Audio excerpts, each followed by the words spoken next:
আসসালামু আলাইকুম। তো বন্ধুরা কেমন আছেন সবাই? আশা করি সবাই আল্লাহর রহমতে আল্লাহর দয়ায় ভালো আছেন। তো আজকে আর একটা ভিডিও নিয়ে আসছি। গাড়ি গাড়ি নষ্ট হয়েছিল, বাসায় বিষয়ে কেমন আছি এটা কিছু কথা নিয়ে একটা ভিডিও বানাইছিলাম। তো আলহামদুলিল্লাহ আমার গাড়ির সমস্যার সমাধান হয়েছে। এখন ভালো একটা আইডি, মানে কাজ করার জন্য ভালো একটা আইডি, যাতে সব কিছু খরচ বাদে আমার কিছু একটা অ্যামাউন্ট থাকে, সেজন্য আমি অনেক চেষ্টা করতেছি, অনেক খোঁজাখুঁজি করতেছি। গতকাল একটা অন টেস্ট, আলিয়ার মুখ অন টেস্ট একটা শরিকা আছে, সেখানে গেছি। যাওয়ার পরে দেখি আমার মতো অনেক রাইডার মাস ভরে কাজ করছে, বেতনের জন্য মানে হাউকাউ করতেছে। ওখান থেকে ফিরে চলে আসলাম।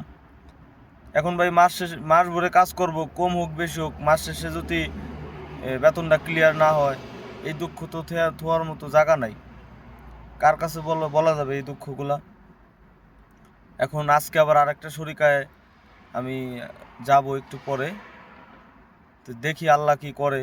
যদি ভালো, মানে আত্মবিশ্বাস, আহ, কথাবার্তায় যদি ভালো মনে হয়, তাহলে আইডি নেব, কাজ কাম শুরু করব। আপনারা সবাই দোয়া করবেন। আসলে আমার মতো শুধু আমি না, আমার মতো হাজারো পাবলিক আছে, কিন্তু এই কথাগুলো সবাই হয়তো শেয়ার করতে পারে না বা করে না। হ্যাঁ, কিন্তু হাজার হাজার রাইডার আছে যারা এই কাজে আসছে, খুব কষ্টে আছে। তাদের জন্য সবাই দোয়া করবেন।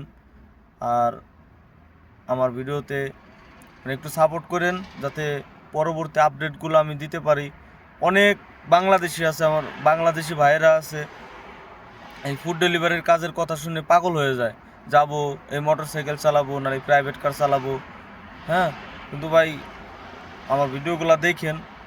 আর অন্য কোনো বিষয়ে, মানে এই কাজের দিকেই অন্য কোনো, এই ফুড ডেলিভারির বিষয়ে অন্য কোনো কথা জানার যদি আগ্রহ থাকে, আমার কমেন্টে জানায়েন, আমি জানানোর চেষ্টা করব। ঠিক আছে, ভালো থাকবেন, আল্লাহ হাফেজ।